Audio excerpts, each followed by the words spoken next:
Please, I didn't take anything. Paris's voice trembles as Officer Reed's grip tightens around her wrist. Shoppers pause mid-step, eyes darting between their purchases and the unfolding scene. A few whisper behind cupped hands. A phone screen lights up. Someone is recording. Stop resisting, Reed mutters, his voice edged with impatience. I'm not, Paris gasps, trying to pull free without causing more trouble. Her pulse hammers. Check my bag. Check the receipt. Save it, he cuts her off, dragging her toward the front of the store. We know what you did. The weight of the moment crashes down on her. The stares, the judgment, the silent agreement that she must be guilty. And not a single person steps forward to help. Paris's breath is ragged. What description? Who said I stole anything? Reed barely spares her a glance. We got a report. Young black female. Suspicious behavior. Her stomach drops. That's it? That's the reason? Nearby, a blonde-haired girl, the same one Paris had been shopping with, adjusts her designer purse and casually slips away. No security, no accusations. Paris watches her go, rage and disbelief tangled in her chest. What about her? We were together. Reed ignores her, already pulling out his cuffs. Keep making a scene, and I'll add resisting arrest. A lump forms in her throat. This isn't about theft. It never was. Paris digs her heels into the glossy tile. Check the cameras. They'll prove I didn't steal anything. The store manager, a middle-aged man with a permanent frown, barely glances at her.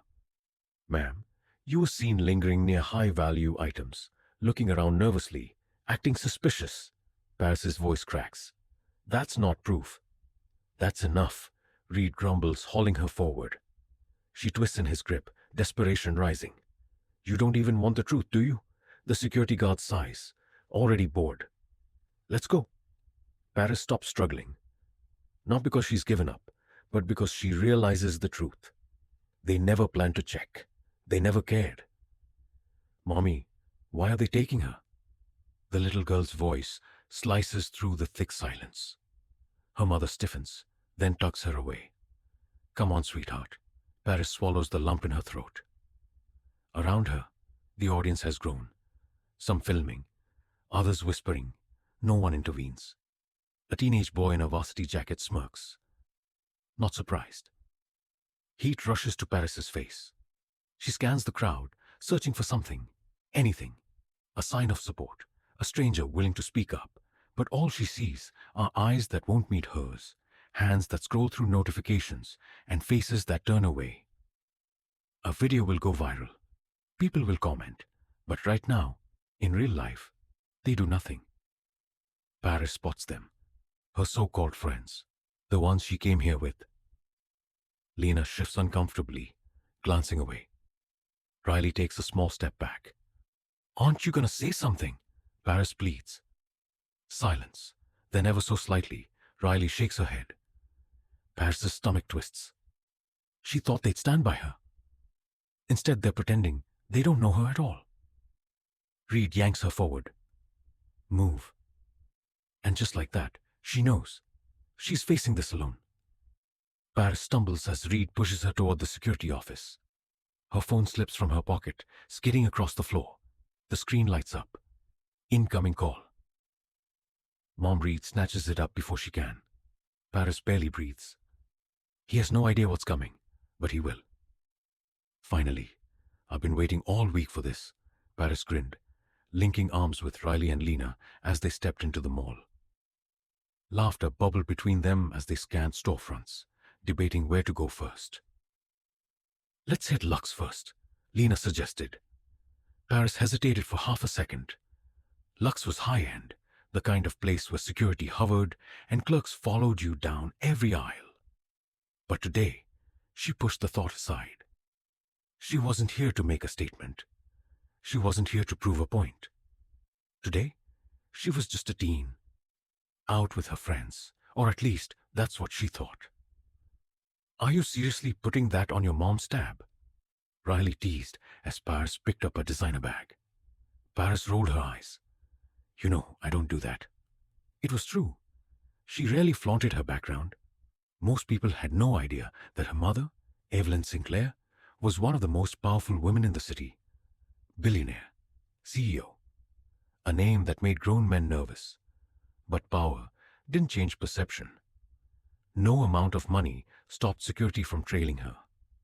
No last name erased the way people's smiles stiffened when they saw her. Even here, she wasn't just another customer. Cash or card? The cashier's fingers hovered over the register. Paris held up her platinum card. The woman's eyes flickered. Hesitation, just for a second. Like she needed to double-check if Paris could really afford this. Paris exhaled slowly, biting back the familiar frustration. She'd seen it before. Like when teachers assumed she was on a scholarship, or when sales associates accidentally pointed her toward the clearance rack. Even the way people called her articulate, like it was a surprise. Swipe it, Paris said coolly. The receipt printed, the moment passed, but the feeling, that never really left. You okay? Lena nudged her. Paris forced a smile. Yeah, just thinking. Not today, not here. Today was supposed to be different. No side eyes, no assumptions, just shopping, laughing, being normal. She looped her arm through Lena's and turned toward the next door, pushing the thoughts away. She had no idea what was coming. Hands where I can see them, Paris flinched. The security office was cold, sterile. Her hands gripped the edge of the chair. She wasn't at the mall anymore. Not really.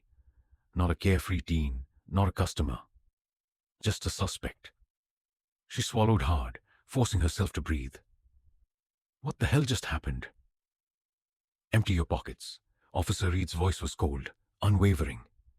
Paris's breath hitched. I paid for everything, she said, her voice steadier than she felt. He scoffed. Then you won't mind proving it. Her fingers curled around the shopping bag, knuckles white. Around them, shoppers slowed their steps, eyes flickering between the scene and their phones. Some whispered. Others just watched. I don't have to prove anything, Paris shot back. Check the cameras. Check my receipt. Reed leaned in. You were looking at items you clearly can't afford. Paris's stomach clenched. It didn't matter what she said. He had already decided. And just like that, the weight of injustice settled onto her chest. The store manager stepped forward, arms crossed. She was in her for a long time, he muttered, side-eyeing Paris, like she was something filthy. I was shopping, she shot back, holding up her receipt. That's what customers do. He didn't even look at it. We've had incidents before. Her jaw tightened. Incidents? The manager avoided her eyes. We just have to be cautious. Cautious. The word burned. He didn't say black. He didn't say thief. He didn't have to. Paris glanced at the growing crowd. Not one person spoke up. She was alone in the accusation. Another officer entered, guiding a white teen toward the exit. The girl's head hung low, guilt smeared across her face. Sorry, the teen mumbled. The officer chuckled. Don't worry about it. Just don't do it again. Paris's stomach dropped. Wait. She turned to Reed. She actually stole something. And you're just letting her go? Reed didn't even glance her way. Stay put. The officer patted the teen's shoulder. Go on, kid. Paris's hands curled into fists. The girl had stolen. And yet, she was walking away. Paris, innocent, was being cornered like a criminal. Her blood boiled. This is wrong, Paris said, her voice sharp now. You're profiling me. Reed smirked. You're making this harder on yourself. Her heart pounded. Check. The cameras. The store manager waved a hand dismissively. That won't be necessary. Paris's stomach twisted. Because you don't want the truth. Reed exhaled, annoyed. Let's go. Paris's fear twisted into something hotter. Anger. She wasn't just being accused. She was being silenced. And no one was stopping it. The handcuffs snapped open. Paris's breath caught. No, she whispered. No, you can't. Metal clamped around her wrists. Cold, tight, final. Gasps rippled through the crowd. Phones were raised, but no one stopped them. Tears burned her eyes. She wasn't a suspect anymore. She was an example. Move. Officer Reed yanked Paris forward, nearly making her trip over her own feet. The clatter of the handcuffs sent a ripple through the store. Heads turned, whispers spread like wildfire. Paris's throat tightened. "You're making a mistake," she pleaded. But the officer didn't even flinch. The murmurs swelled. "Did she really steal something?" "Looks like it." Not surprised. Heat rose to her face. It wasn't just about the accusation anymore. This was humiliation, designed, intentional. Her chest heaved as a man lifted his phone, recording. Someone snickered. "Keep walking," Reed muttered, gripping her arm tighter. Paris bit her lip. This wasn't about theft. This was about power. And she was losing. "We've got a shoplifter," one of the officers announced loudly, ensuring the entire store heard. Paris's stomach lurched. "That's not true." Reed barely spared her a glance. "That's what they all say." The words hit like a slap. Shoppers edged back, some shaking their heads, others whispering. "Wow, caught red-handed." "Disappointing." Just another one of them. Her pulse pounded in her ears. It didn't matter what she said. It didn't matter that she had proof. They had already made up their minds. Paris inhaled sharply. "Check the footage, you'll see." Reed smirked. "Why? So you can waste more of our time?" The worst part wasn't the accusation. It was how easily everyone believed it. "Check the cameras." A deep voice rang out from the crowd. A man held up his phone, recording. His brows furrowed, disbelief on his face. But security ignored him. "Keep moving," Reed barked, shoving Paris forward. She barely had time to process before another voice cut through, this time cold. "Not surprised," someone muttered. Paris's head snapped toward the sound. Her stomach clenched. Jared, a guy from her history class. He wasn't shocked. He wasn't outraged. He was entertained. Nearby, a little girl clutched her mother's sleeve. "Mommy, why are they arresting her?" The woman hesitated, looked at Paris, then pulled her daughter away. Paris's chest tightened. They weren't just watching. They were choosing sides. Paris turned, scanning the faces, searching for something, anything, that felt familiar. And then she found them. Her friends, Lena, Jordan, Maddie. The same people she had laughed with hours ago. The same ones who swore they had her back. But now? Lena's eyes darted away. Jordan took a step back. Maddie whispered something to someone and slipped into the crowd, abandoning her. Paris's stomach twisted. "Are you serious?" Her voice cracked. No response. They weren't caught off guard. They weren't confused. They were silent. And silence, she realized, was choice. Reed shoved her against the wall, his grip digging into her arms. Paris gasped, wrist twisting against cold metal.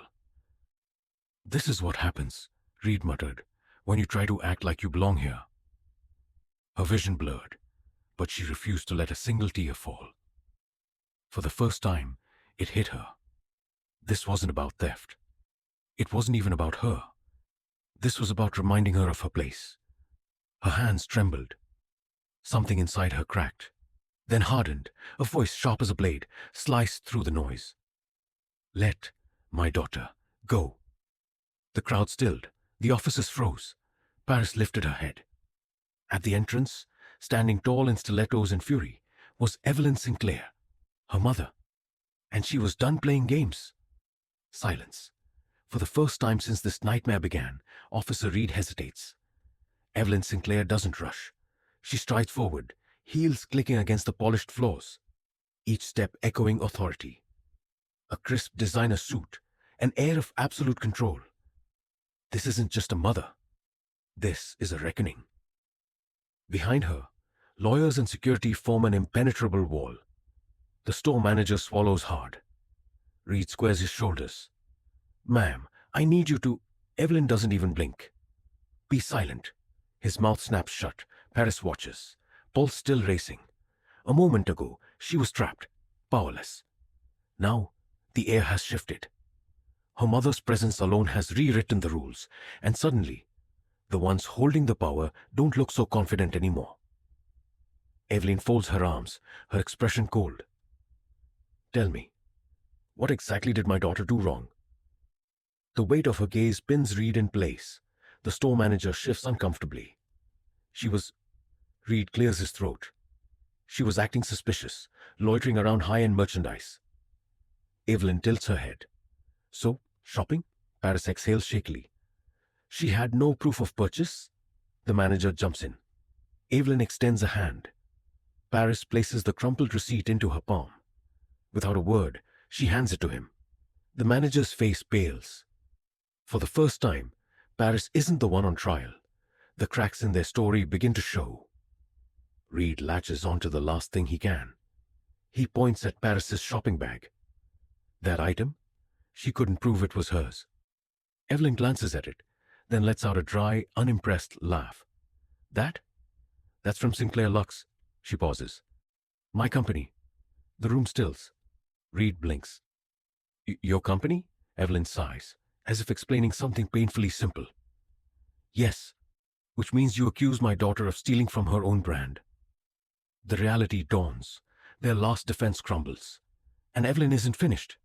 Evelyn turns to the store manager. You have cameras. Use them. He hesitates. Well, Now. With trembling fingers, he motions for an employee to pull up the security footage. Paris doesn't breathe as the video rolls. The entire room watches. The real shoplifter, blonde, casually dressed, slipping items into her bag. Paris? Just browsing, paying, walking away. The silence thickens. A bystander mutters. So they really just... Evelyn straightens. And yet, my daughter was the one in handcuffs. The shame is almost suffocating. No one meets her eyes. Evelyn exhales slowly, then pulls out her phone. One call, one sentence. Handle it. Seconds later, the store manager's phone buzzes. He picks up.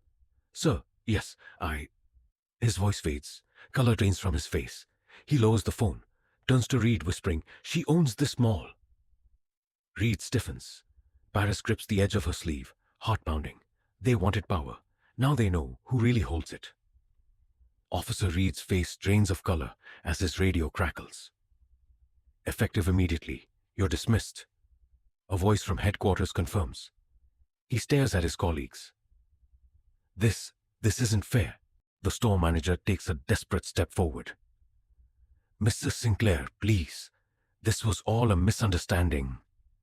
Evelyn's expression doesn't change. It wasn't.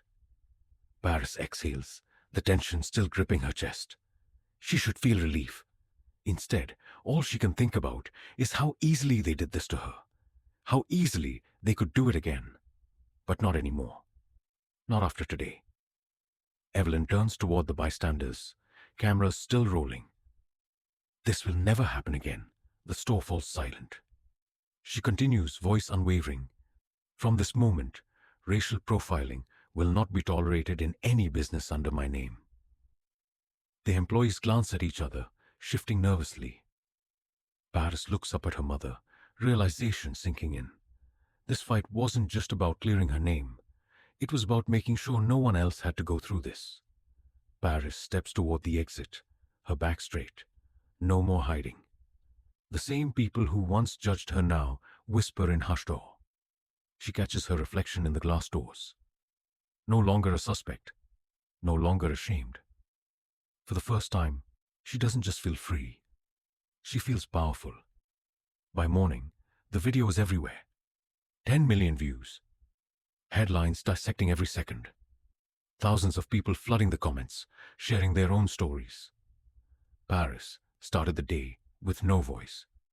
Now, the world is listening. This isn't just Paris's story. It's the reality for so many. Have you ever been judged unfairly because of your race? Profiled when you did nothing wrong? Share your experiences in the comments. Your voice deserves to be heard. Let's talk about it. Paris got her moment of justice. But was it enough? Would this have ended the same way? if her mother wasn't powerful? What do you think? Should there have been more consequences? Let's discuss. This isn't just a video, it's a movement. Like, share, and subscribe to spread awareness, because racism isn't just a story. It's real. And together, we can fight for change.